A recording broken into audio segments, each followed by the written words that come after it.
नमस्कार मित्रों, मैं आचार्य सत्यदेव शास्त्री आप सभी का अपने YouTube चैनल में स्वागत करता हूं। और जैसा कि आप जानते हैं कि निरंतर हम काल सर्प दोष पर वीडियो बना रहे हैं और आज आइए हम आपको बताते हैं। यहाँ कुंडली बना के रखे हैं आपको बताने के लिए।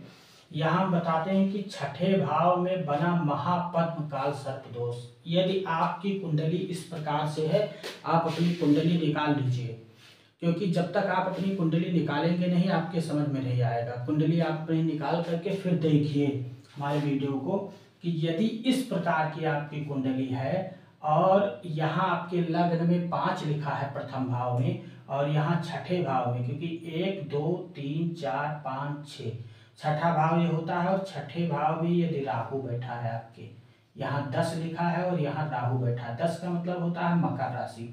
मकर राशि पर यदि राहु छठे भाव में बैठा है और यहाँ 4 लिखा है कर्क राशि।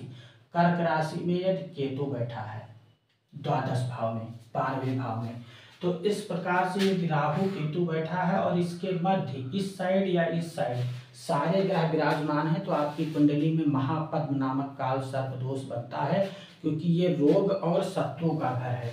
यदि इस प्रकार से रोग और शत्रु के घर में राहु बैठा है आपकी कुंडली में, तो आप ये समझ लीजिए कि रोग और शत्रु से आपको परेशान रहना है।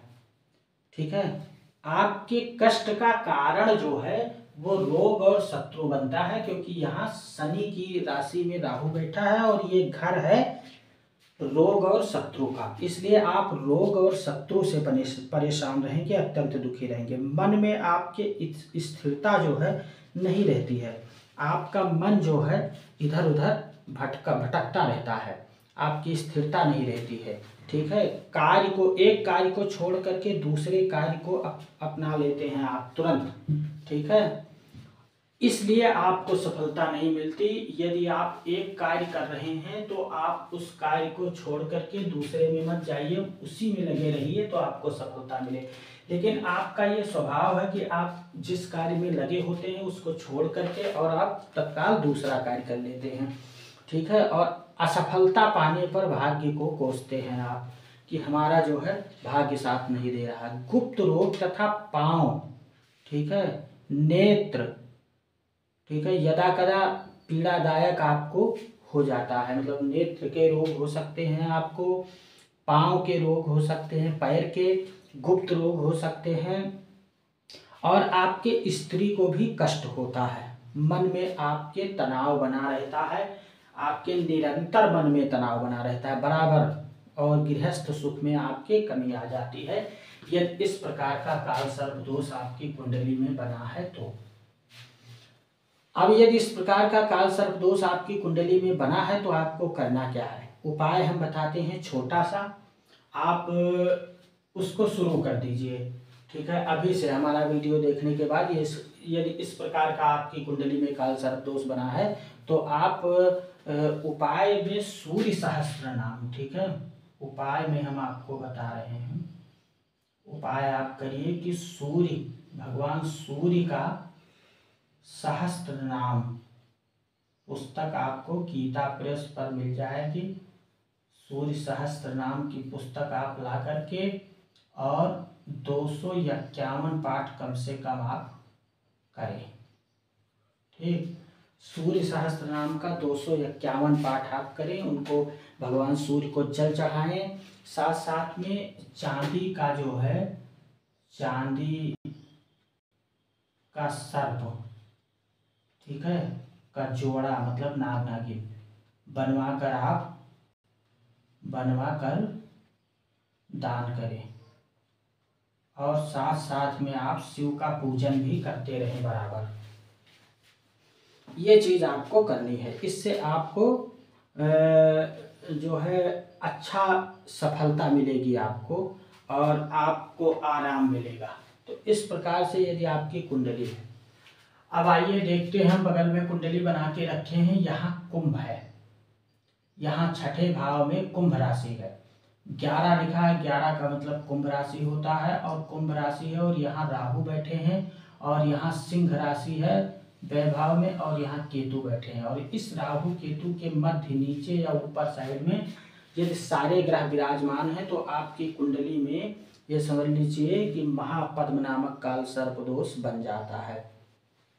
इस प्रकार का यदि इस प्रकार राहु केतु बैठा है और इस प्रकार के बैठने से राहु केतु के यदि महापद्म नामक काल सर्प योग आपकी कुंडली में बना है तो इसके कारण आप जो है मतलब ये अधिक नुकसानदायक है यहाँ, क्योंकि ये होता क्या है कि जब शनि के घर में राहु बैठा और उधर सूर्य के घर में केतु बैठा है, ठीक है, तो ये यहाँ पर मूल त्रिकोण भाव में भी बैठा है। राहु मूल त्रिकोणस्थ होकर बली हो जाता है और आपके भाव फल की वृद्धि कर देता है, ठीक है। तो आप रोगों से अत्यधिक ग्रस्त हो जाएंगे, क्योंकि यहाँ राहु मूल त्रिकोण का हो गया है, इसलिए ये बलवान हो गया है।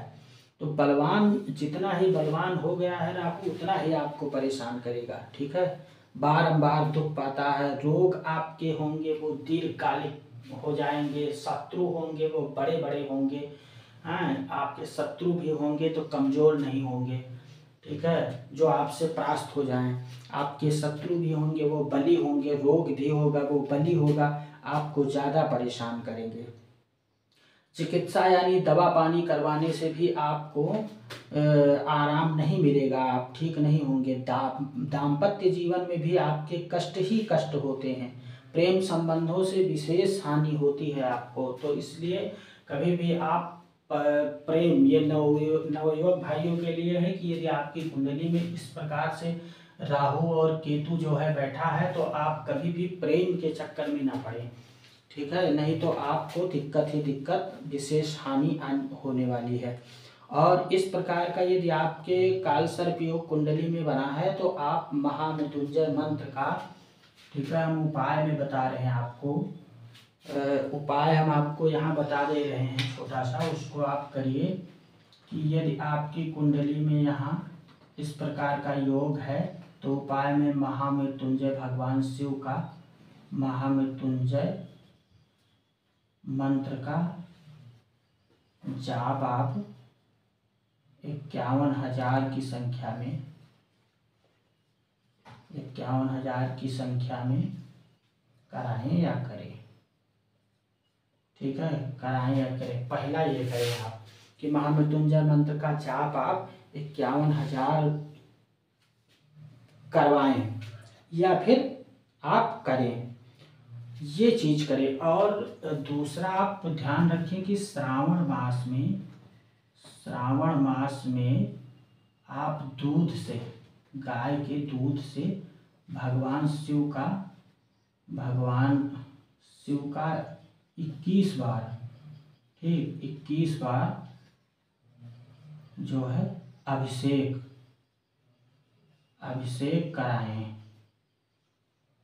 ठीक है, ये चीज आपको करना है, अभिषेक कराएं। और बराबर शिव का पूजन आप करते रहें, क्योंकि आपके लिए ये काल सर्प दोष बहुत घातक है, क्योंकि यहाँ राहु जो है त्रिकोणस्थ होकर के बलवान हो गया है। तो इसलिए आप यहाँ पर जो है इस प्रकार का आप बराबर जो है शिव जी का पूजन करते रहिए, आपको आराम मिलेगा। अब हम आपको बताएंगे मीन राशि। जब छठे भाव में मीन राशि है और वहाँ पर राहु बैठा है तो क्या फल होंगे, ये देखिए हम कुंडली बना रहे हैं। यदि इस प्रकार की आपकी कुंडली है और इस प्रकार की कुंडली है आपकी और छठा भाव ये है और यहाँ 12 लिखा हुआ है, 12, 1, 2, 3, 4, 5, 6, 7, 8, 9, 10, 11, ये इस प्रकार की कुंडली आपकी है और यहाँ छठे भाव में 12 लिखा है और यहाँ राहु बैठा है और यहाँ व्यय भाव में 6 लिखा है और केतु बैठा है। और इस राहु और केतु के मध्य नीचे या ऊपर साइड में सारे ग्रह मौजूद हैं, तो आप ये समझ लीजिए कि आपकी कुंडली में महापद्म नामक काल सर्प दोष बन जाता है। यदि इस प्रकार का दोष आपकी कुंडली में बन जाता है तो आपको मान सम्मान समाज में बिल्कुल नहीं मिलता है और आपको पेट, उदर का विकार और वात रोग, ठीक है, इससे आपको ज़्यादा परेशानी हो, पेट की समस्या आपको बनी रहती है बराबर। आपको कार्यों में इच्छा अनुसार सफलता नहीं मिल पाती।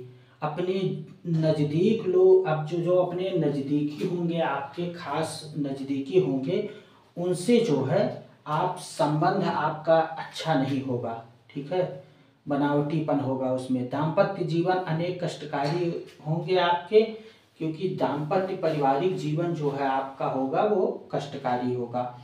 आर्थिक स्थिति में भी आपके उतार चढ़ाव होता रहेगा, ठीक है। फिर भी आप शान से जीते हैं, क्योंकि यहाँ गुरु के घर में बैठा है और वहाँ बुध के घर में बैठा है, तो इसलिए आप जीवन अच्छा जीते हैं, शान से जीते हैं। और यदि गुरु की स्थिति आपकी कुंडली में अच्छी हो, अब यदि गुरु की स्थिति अच्छी हो, मीन का या कर्क का गुरु हो या फिर धन का गुरु हो, यदि इस प्रकार का केंद्र में बैठा हो गुरु, 1 4 7 10 में बैठा हो, केंद्र में बैठा हो, इस प्रकार का यदि योग आपकी कुंडली में गुरु अच्छा हो तो आपको और अच्छा फल देता है, ठीक है। तो इस प्रकार से ये है। और इसके लिए आप जो है शिव जी का पूजन उपाय हम बता रहे हैं कि आप इसके लिए शिव जी का पूजन तो निरंतर करते रहें। शिव पूजन, भगवान शंकर का पूजन निरंतर आप करते रहें, एक ये। और एक काल सर्प शामक, ठीक है, काल सर्प शामक यंत्र आप अपने गले में ले आए, धारण कर लें। शामक गले में धारण करें, ठीक है, धारण कर लें, इससे आपको आराम मिलेगा। धन्यवाद मित्रों, नमस्कार।